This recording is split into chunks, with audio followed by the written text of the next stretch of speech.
بسم اللہ الرحمن الرحیم۔ السلام علیکم ورحمۃ اللہ وبرکاتہ۔ مدینہ پاک کی آباد کاری سے متعلق آج کا واقعہ ایک ایسی تفسیر سے لیا جا رہا ہے کہ جس کے مصنف امام ابو سعد الخرقوشی النشاپوری یہ ایسے مصنف گزرے ہیں کہ جن سے امام اسقلانی، امام قسطلانی، امام عینی، قاضی عیاض اور امام سیوطی اور امام قرطبی جیسے جید مفسرین نے حوالہ جات بطور حجت دیے ہیں۔ امام ابو سعد نے شرف المصطفیٰ میں اور اس کے علاوہ تمام ائمہ حدیث اور مفسرین نے اس واقعہ کو تفصیل سے بیان فرمایا ہے۔ یہ واقعہ سرور کائنات آقائے نامدار نبی آخر الزمان حضرت محمد صلی اللہ علیہ وآلہ وسلم کی بعثت سے 1000 سال پہلے کا ہے کہ جب یثرب ابھی آباد نہ ہوا تھا۔ دنیا میں 5 ایسے بڑے بادشاہ گزرے ہیں جنہوں نے بہت سے فتوحات کی اور دنیا کے بڑے حصے فتح کیے۔ انہی میں سے ایک یمن کا بادشاہ تھا۔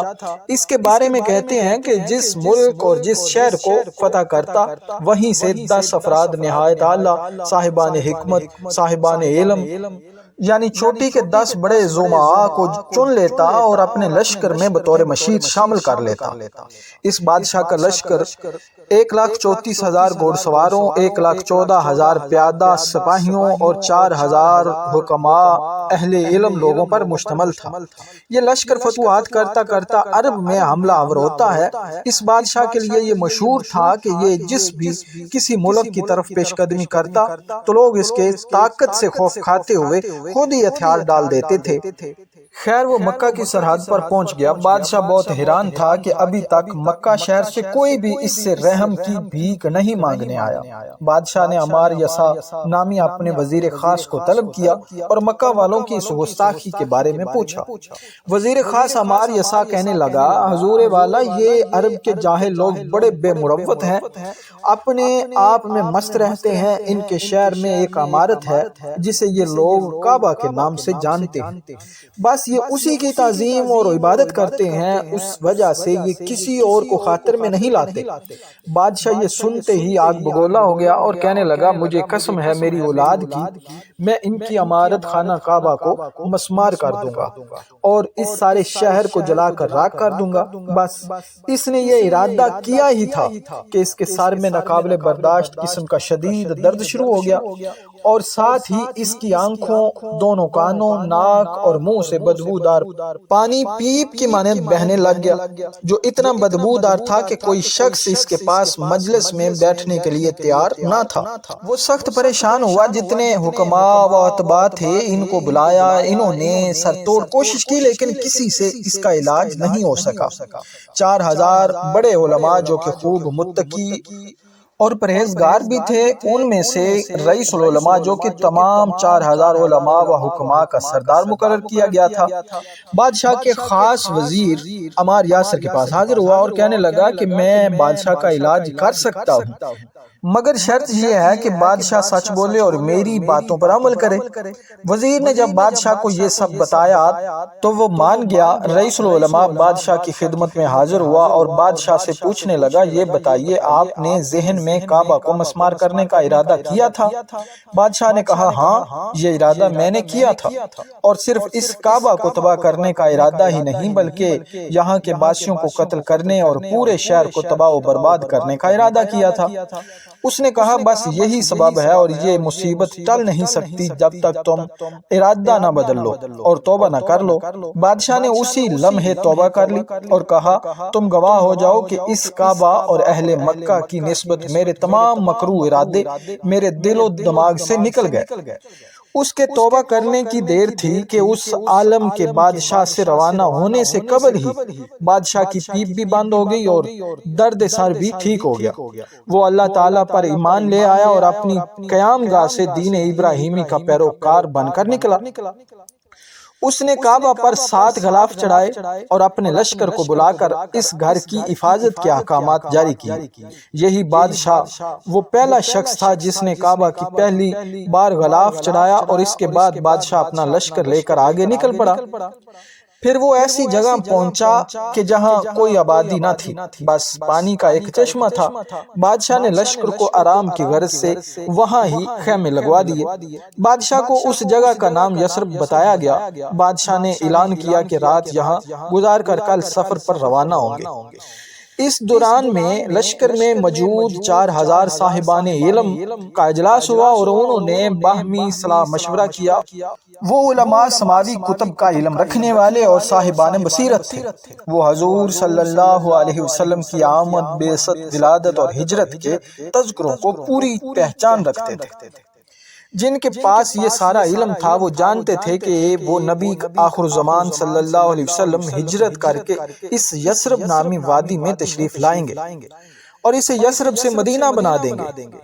اب انہوں نے طے کر لیا کہ قسمت ہمیں یہاں لائی ہے، اگر ہم یہ سرزمین چھوڑ کر چلے گئے تو ہم سے بڑا بدقسمت کون ہوگا؟ اور ممکن ہے وہ ہمارے زمانے میں آ جائیں، ممکن ہے ہماری اولادوں کے زمانے میں آ جائیں۔ لہٰذا ان میں سے 400 علماء نے یہ فیصلہ کیا کہ چاہے بادشاہ قتل بھی کر دے یا زندہ جلا دے، ہم یہاں سے نہیں جائیں گے۔ صبح بادشاہ نے روانگی کا اعلان کیا تو ان علماء نے اعلان کر دیا کہ ہم نہیں جا رہے۔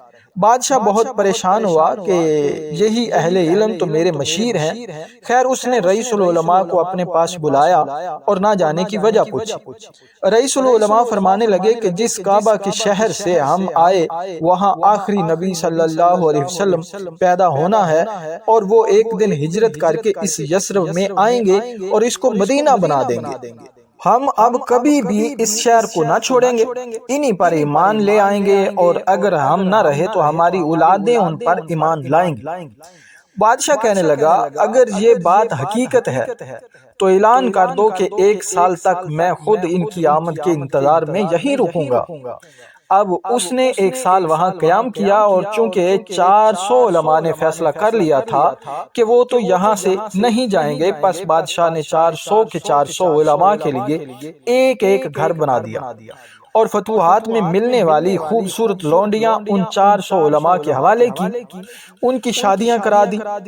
اسی طرح یثرب کی زمین پر 400 جوڑے بنے اور 400 گھر آباد ہوئے۔ بادشاہ نے ان کو خوب مال و دولت دیا کہ کچھ سالوں تک کھانے پینے کی فکر چھوڑ کر بس اپنی بیویوں سے بچے پیدا کریں تاکہ آخری نبی کی آمد پر ان کی شایان شان استقبال کیا جائے۔ جب 1 سال بعد بادشاہ یثرب سے روانہ ہونے لگا تو اس نے رئیس العلماء کو بلایا۔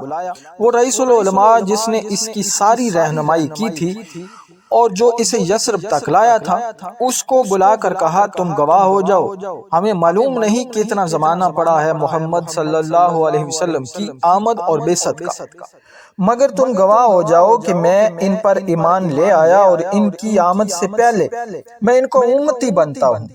میں ایک خط لکھ کے تمہیں دیتا ہوں، اگر تمہاری زندگی میں آقا علیہ السلام آ جائیں تو ان کو میرا خط دے دینا، اور اگر تمہاری زندگی میں نہ آئیں تو پھر نسل بنسل اپنی اولاد کو دیتے جانا اور وصیت کرتے جانا کہ جس نسل میں جس زمانے میں آقا صلی اللہ علیہ وسلم تشریف لائیں میرا خط انہیں دے دیا جائے۔ یہ مشہور بادشاہ طبہ اول حمیری تھا۔ خیر بادشاہ اپنا خط رئیس العلماء کو دے کر چلا گیا۔ اس بات کو جب 1000 سال گزر گیا تو ان 400 علماء کی اولادیں بڑھتی رہی اور قبیلے بنتے گئے، یثرب آباد ہوتا گیا۔ اس زمانے میں لوگ دین ابراہیم پر تھے جن کو قرآن نے اہل کتاب قرار دیا ہے۔ ان میں بیشتر کا تعلق بنی اسرائیل سے تھا۔ پھر جب آقا صلی اللہ علیہ وسلم کا زمانہ آ گیا اور 53 برس کی عمر مبارک میں آقا علیہ السلام نے ہجرت کا فیصلہ فرما لیا، مدینے کے کچھ لوگ پہلے ہی منع میں حضور صلی اللہ علیہ وسلم کی بیعت کر آئے تھے۔ مدینہ والوں نے مشورہ کیا کہ حضور صلی اللہ علیہ وسلم کی آمد سے پہلے ہی ان کو یہ خط پہنچایا جائے۔ چنانچہ عبد الرحمن بن عوف کے مشورے کے مطابق ابو لیلہ نامی معتبر شخص کے ہاتھ خط مکہ بھیج دیا گیا۔ ادھر ابو لیلہ حضور کی خدمت میں حاضر ہوئے تو حضور فرمانے لگے آؤ ابو لیلہ، ہمیں ہمارے عاشق طبہ حمیری کا خط دے دو۔ ابو لیلہ کہنے لگا یہ تو کوئی جادوگر یا نبی ہی جان سکتا تھا۔ وہ کہنے لگا یا رسول اللہ صلی اللہ علیہ وسلم کیا آپ جانتے ہیں کہ میرے پاس اس کا خط ہے؟ آپ صلی اللہ علیہ وسلم نے فرمایا جب یہ محبت نامہ دنیا میں لکھ رہا تھا میں اللہ عز و جل کے عرش پر اسے دیکھ کر خوش ہو رہا تھا۔ خیر ہجرت کر کے جب مدینہ پہنچے تو آپ کی اونٹنی حضرت ابو ایوب انصاری کے گھر کے پاس رکی، جو کہ حضرت ابو ایوب انصاری کا گھر نہیں تھا بلکہ یہ صرف ان کی تعویل میں تھا، اور یہ وہی گھر تھا جو کہ بادشاہ طبہ اول نے حضور صلی اللہ علیہ وسلم کے لیے بنوایا تھا۔ ناظرین میں امید کرتا ہوں کہ یہ ویڈیو آپ کو ضرور پسند آئی ہوگی۔ اگر آپ کو ہماری یہ ویڈیو پسند آئی ہے تو لائک کر دیں اور کمنٹ سیکشن میں لازمی اپنی رائے کا اظہار فرما دیں، اور آخر میں آپ سے التماس ہے کہ ہمارے اس چینل کو ضرور سبسکرائب کر دیں۔ بہت بہت شکریہ۔